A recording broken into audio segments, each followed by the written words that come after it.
13-year-old Johnny O'Connor was at the Donnellys' house because he wanted to feed their pigs.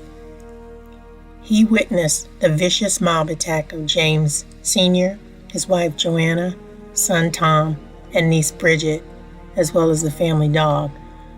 After the mob set fire to their home, they continued on to the home of another son, William Donnelly. But let's go back first. The Irish famine of 1845 through 1851 caused the deaths of about 1 million people and the immigration of up to 2.5 million more. One such family was James and Joanna Donnelly. They decided to settle in Canada on land that was being given away by the governor. Unbeknownst to the Donnellys, who were squatters, the land they had settled on was owned by James Grace, who had agreed to lease the property to a man by the name of Patrick Farrell. When Grace decided he wanted to evict the Donnellys, the judge did not agree, and the Donnellys were permitted to keep the land that they had occupied illegally. Needless to say, Patrick Farrell didn't want to split anything, and feelings flared, so much so that James Donnelly and Patrick Farrell ended up fighting. The fight ended up with Patrick Farrell dying and James Donnelly going into hiding before being found, convicted, and sent to the Kingston Penitentiary. He received a 7-year sentence, serving only 4 years after his wife Joanna appealed to the Crown for clemency, and it was granted. And the Donnellys were excellent businessmen and opened a thriving and prosperous stagecoach business. But needless to say, rival stagecoach operators did not share in their success. In fact, one of the competitors vowed to run the Donnellys out of business. From damaged stagecoaches to dead horses and burned stables,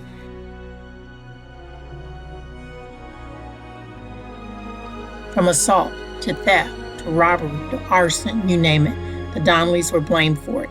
And while they were never found guilty of any crime, the townspeople had already indicted them.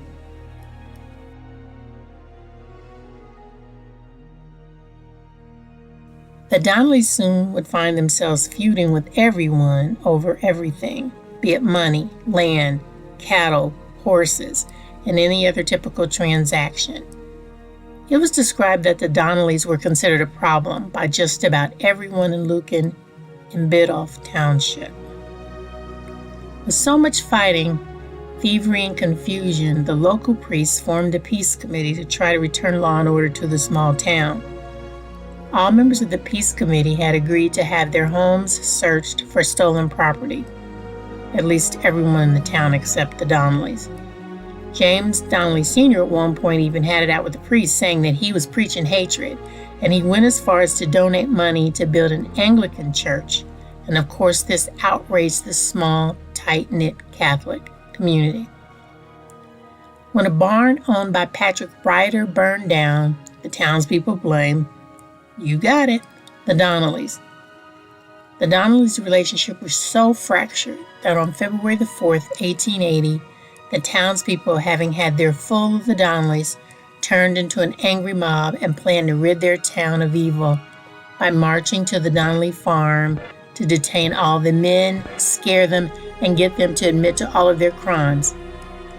But since history has shown that angry mobs don't tend to demonstrate restraint or self-control, especially when drunk, the end result would be the complete destruction of the Donnelly home, burning it to the ground. 4 Donnellys were killed, including their dog, and one additional son was hunted down and killed that same night in a separate incident. The code of silence swept the entire small town. Neighbors who were interviewed showed absolutely no remorse. Despite a reliable eyewitness and 2 trials, no one was ever convicted of this unspeakable crime.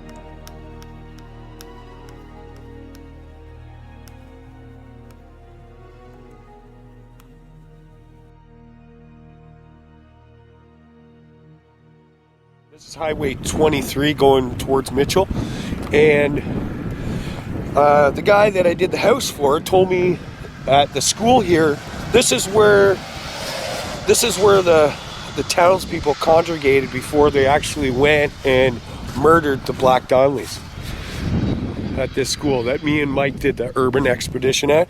So they gathered here, and then they headed west to Roman Line, and then Roman Line's just down, just north of here. It's about 2 miles that way, and then it's 2 miles north, and that's where the Black Donnellys actually live. There's a guy there has a sign on his house and basically gives a history. But they all met here. And then they went there and got him, burned him, hung him. But I just wanted to share that with you. I thought it was pretty cool, and pretty neat thing that we're actually right here. So.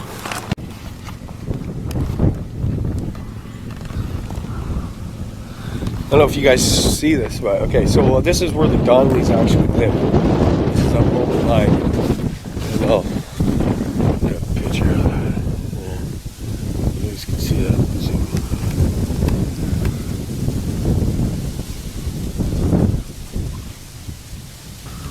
February 4th. Yeah, that's my birthday.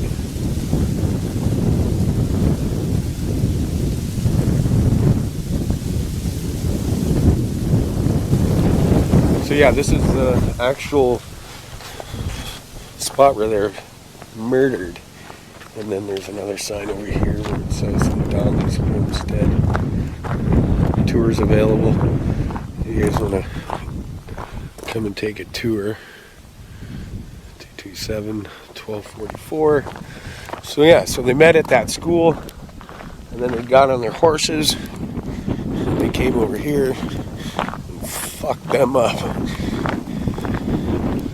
But anyways, when I'm Irish, so and my grandparents lived in Lucan, and it was like the fella that I just did his roof for. When my grandparents were young, it was hush hush about the Donnellys. You don't talk about them.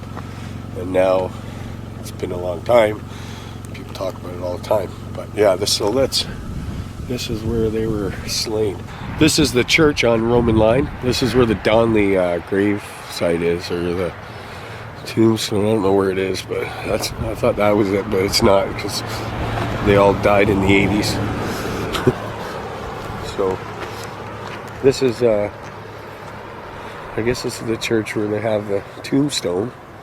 And I know that when I was a kid, people used to chip pieces off of it, take it as a souvenir. So I don't know where it'd be. I've never seen it, but we'll look for it. We'll take a gander and we'll look for it. Actually, I think they might have moved it inside the church. But we'll take a look around. So this is that's Highway 7, or the road, Roman Line and Highway 7. This is the church, and then right down Roman Line is where the homestead was, and around the corner on 23 is the school where they met townspeople before they went and did what they did. So, hey, I found it. Look, so there it is. There's the actual grave of the Black Donnellys. See what I was talking about? They started chipping pieces off of it and taking it. Oh, look at all the loot. Hey, they're gonna bring Will out here. I'm just joking. That was bad. So that's that's the final resting ground here at the.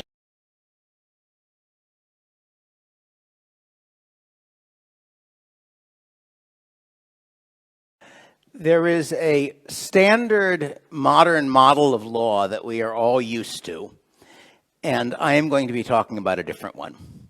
The standard model, this isn't working as well as it should, but it'll work, is that law is made by legislature and or judges. It is detected and prosecuted either publicly for criminal law or privately for tort law. Disputes are resolved in government courts, and the verdict is enforced by government. There is an alternative model in which law enforcement is private and decentralized. That model turns out to be historically fairly common. Arguably, most surviving legal systems started that way, and forms of it still exist. And I should warn you to avoid confusion that the word feud and the word feudal have no connection. They are etymologically unrelated and conceptually unrelated. So I am not talking about feudal law, I'm talking about feud law. The logic of feud law is very simple. If you harm me, if you wrong me, I threaten to harm you unless you compensate me. For that system to work, there are 4 problems it has to solve. You need some mechanism such that right makes might. That is to say, you need some way in which the threat is a believable threat when you really have wronged me, but is not a believable threat when you haven't, because otherwise it becomes simple extortion. I claim you wronged me and demand compensation. You need a commitment mechanism. Once you have wronged me and I threaten to harm you, your response is that if you harm me, I'll harm you back. Maybe I'll kill you. So you need some way that makes it in my interest to carry out my threat in order that you have an incentive to back down and compensate. You have to make it in my interest to carry out my threat even when doing so is costly and even when I am dead. So one of the problems is, how do you arrange a commitment mechanism that lasts through death? Third, you need some mechanism such that rights protection works for people who don't have lots of friends with swords, or lots of money for attorneys, or whatever the relevant assets are in that society. So you need some way to believably protect people too weak to believably threaten retaliation. Finally, you need a way of ending feuds. A lot of people have a mental image of a feud as I kill one of your people, then you kill one of my people, then I kill one of your people, and so forth and so on. Historically, that doesn't seem to be the usual pattern. As far as I can tell, the typical Icelandic feud ended after either 1 or 2 rounds. There is a famous feud in American history involving the Hatfields and the McCoys. And it's an elaborate story, but most of it is fictional. And it turns out, if you actually look at the history of it, that 4 people are killed. What happens is there's a fight in which 3 people badly injure one. The relatives of the injured person take the 3 captive, wait till they see if their friend dies, and after he dies, execute the 3 who have killed him. It is then over for something like 5 or 6 years until the governor of one state sends a posse into the adjacent state without permission of that state's governor in order to arrest the people who were involved in the second set of killings. That sets off several more killings, after which it's over. So that's the famous Hatfield and McCoy feud, but most of it didn't actually happen. And what continued it was the intervention of the government, not of the people involved.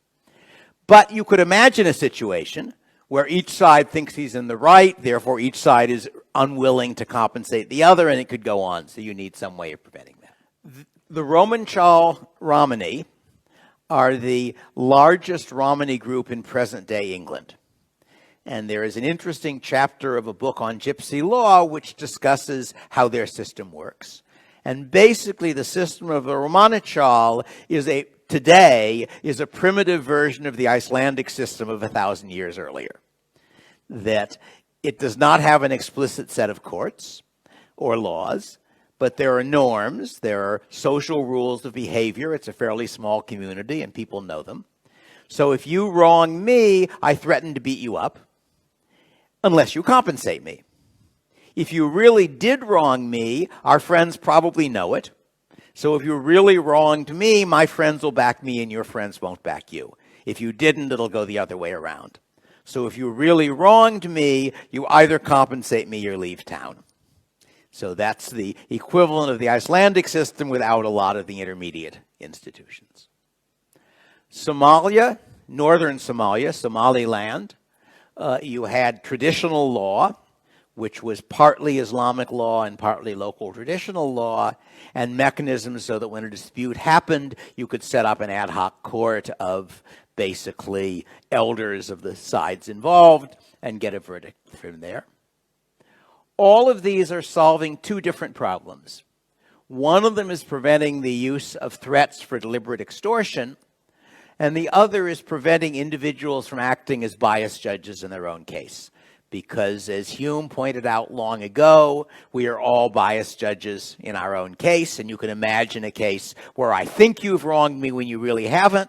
That could get into lots of trouble, but if there's a mechanism, as in all of these cases, by which other people end up believing or not believing my charges, and my ability to use force against you depends on the other people believing the charges, then my own bias is not going to do very much damage. Commitment mechanisms. How do we make sure that having made the threat, I actually go through it? This is an issue which predates our species. A good many species, mostly birds or fishes, engage in what is called territorial behavior. This is the primitive version of property rights. The way territorial behavior works is that one individual of the species somehow marks the territory he is claiming, and then, as it were, turns a switch in his brain, committing himself to defend that territory. So that once he has claimed the territory, if another member of the same species trespasses, the defender will fight more and more desperately the farther into the territory the trespasser comes. The critical factor here, let me go back, if it will go back, yes. I wasn't sure if I had any other notes there. The critical factor here is that unless the invader is much stronger than the defender, a fight to the death is a loss for both. So once the trespasser knows the defender is committed to defend, it is in his interest to back down, and trespassers usually back down. All right? Humans have that same switch in the brain, though it's probably not as powerful.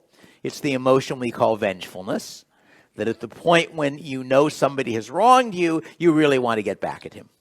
It's sufficiently hardwired so that when I bump my head on something, my initial reaction is anger, even though the only one who's responsible is me. But it's a built-in reaction. And it's not, people think of vengefulness as irrational, but in fact, it is a rational, hardwired strategy, because the knowledge that if you wrong me, bad things will happen to you is a reason not to wrong me. All right? So that's one way humans do it. But we are somewhat fancier than birds and fishes, and we've got other and more elaborate mechanisms. We have mechanisms for external commitment. One of them is to maintain reputation, that if you wrong me and I threaten to harm you and you say, tough luck, I won't let you do that, and I back down, other people will know I'm a safe target. And so they will cut wood in my forest or seduce my daughter or do whatever, or write a poem giving me a nasty nickname. That was a tortious action in Saga period Iceland or whatever. Furthermore, people care about status. Being a wimp is shameful. It loses you status. Success gains status. And there are, in fact, in both the Comanche Indians, who were a feud system of a sort, and in one of the Icelandic sagas, the case of a volunteer enforcer. You have somebody who doesn't have enough power on his side to get the vengeance he should be able to get. Some big, strong guy comes forward and says, I'll take it over. And his incentive is not to collect any money in that case. It's to get the reputation of having successfully faced down whoever it is who was your opponent. How do we enforce your rights after you're dead? All right. The answer in a number of these cases, including the Icelandic, is that your kin inherit your claim. And your kin then have two reasons to inherit your claim. One of them is to collect the damage payment. You know, I'd like 300 ounces of silver, thank you. The other, the one reason is to get the damage payment. And one reason is that you want other people to know that if they kill one of your relatives, bad things will happen to them in order that you and your relatives won't get killed. So we have incentives, even after you're dead, for somebody else to carry through the threat. If you don't compensate, will harm you. In the Somali system, which is quite an intriguing and rather weird system, you have a nested set of coalitions. These are coalitions based in part on kinship and in part on explicit contract. Nested in the sense you have a coalition of, say, 30 people, which itself, along with some others, is a part of a coalition of 200 people, which itself, and so forth. And it's referred to by the British anthropologists as the Dia paying group. Dia is, I believe, the Arabic term for weergeld, which is the Icelandic term for the payment for killing somebody. And I think the reason they're using the Arabic term instead of the Somali term is that the anthropologists who studied the Somali had studied the Bedouin first. I'm not positive, but I think that's what's going on. But anyway, they call it the Dia paying group. And the Dia paying group has agreed to several different things. One of them is that if somebody has wronged you, they will help you harm him if he doesn't compensate. One of them is that if he does compensate, they will take a share of the compensation. You won't get all of it. One of them is that if you have wronged somebody and agree to compensation, they will pay part of the compensation. So they're providing a sort of insurance. So this means that you have a group of people who, even if you are dead, have an incentive, just as in the kin case. Now, many of them are your kin, but they don't have to be. The Somali term for a dia-paying group, formed entirely by contract rather than by kinship, is a pile of shields. It's enough fighters to be able to enforce your rights. And that was the term they used for the U.S. coalition against the Soviets, that NATO, essentially, was a pile of shields. I think it's sort of neat when you observe other cultures interpreting us in their terms, and they were right, of course, from their standpoint.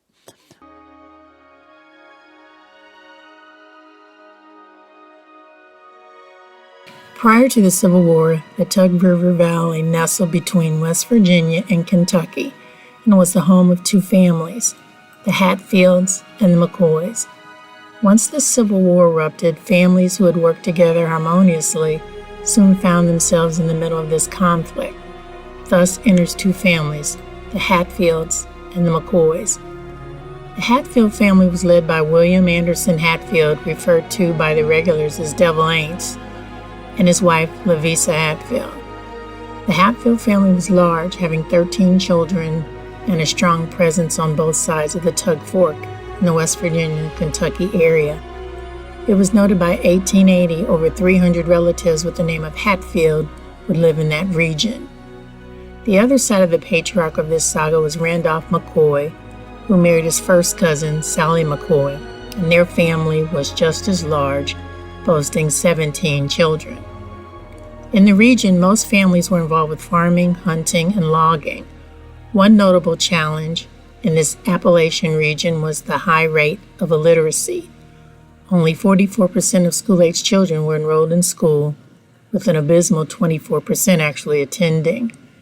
This is the reason that many of the legal documents during this time period had marks on them instead of signatures. There are many legends about the infamous feud between the Hatfield and McCoy families. While there were certainly many similarities between the families in terms of having intense family loyalty, there were also polarizing differences. William, who were referred to as Devil Aints Hatfield, was once quoted as saying that he belonged to no church, but instead belonged to the devil's church. Conversely, Randolph McCoy was noted to have said that he believed in God and knew for certain there was a devil if you ever lived near the Hatfields. At one time, there was peace between the Hatfields and the McCoys. In fact, they had even intermarried. And while there were some stories that they were torn apart because of their split loyalties between the Confederate and Union armies, it was well established that both families favored the Confederacy. In 1863, when West Virginia joined the Union, many Confederate sympathizers panicked that their lands would be confiscated, and so survival became a priority causing many Confederate sympathizers to abandon the Confederacy. The first altercation between these two families started in 1863 with hogs. Yes, that's right, hogs. Randall McCoy accused Ellison Hatfield of stealing 4 of his Razorback hogs. The families tried to settle the dispute in court with no resolution. Then in 1878, Floyd Hatfield, who was the cousin of Devil Aints, was in a common area rounding up the family hogs. Randolph McCoy said that one of those hogs bore the McCoy markings, but of course the Hatfields did not agree. So Randolph McCoy filed a lawsuit against the Hatfields alleging theft, and there was this huge trial and everybody in the town attended. Now what's interesting is that there were 12 jurors. Guess who? 6 Hatfields and 6 McCoys. Bill Staton, who was a relative of both families, testified at the trial, and his testimony was determined to result in a hung jury that basically the verdict ended up clearing Floyd Hatfield. The McCoys were incensed and did not accept the verdict. In June of 1880, then, Bill Staton was killed by 2 McCoy brothers, Sam and Paris, who were later acquitted on the grounds of self-defense. In 1881, Roseanne McCoy and John Z. Hatfield meet, and then Roseanne leaves her family and lives with the Hatfields. And after a breakup, Roseanne returns home to her family. And when John Z. tries to get her back, the McCoys have him arrested. So eventually, Rosemary McCoy, who's now pregnant with John Z. Hatfield's baby, catches the measles and miscarries. John Z. Hatfield basically leaves her high and dry and marries another McCoy. By 1882, Ellison Hatfield was shot by 3 McCoy men. When Ellison Hatfield dies from his wounds, the 3 McCoy men are tied to bushes and executed. And that same year, Jeff McCoy is killed while walking on the banks of the Tug River. It would take 5 years for the Kentucky governor to appoint a bounty hunter to find Jeff McCoy's murderer. But the McCoys didn't wait for justice. On January 1st, 1888, the Hatfield patriarch Devil Aints planned an attack of the McCoy cabin led by his uncle Jim Vance. Surprisingly, Devil Aints decided not to attend this ambush, but they went to the McCoy cabin and set it on fire. And while Randolph, the patriarch of the McCoy family, escaped, 2 of the McCoy adult children were killed, and the Hatfields brutally bludgeoned matriarch McCoy, almost killing her. The Hatfields in turn formed a posse and hunted down Jim Vance, killing him. The McCoy nephew was also hanged for his involvement, and that would be the only legal execution that occurred over the course of this 30-year feud. It would take until 1891 for this feud to finally end.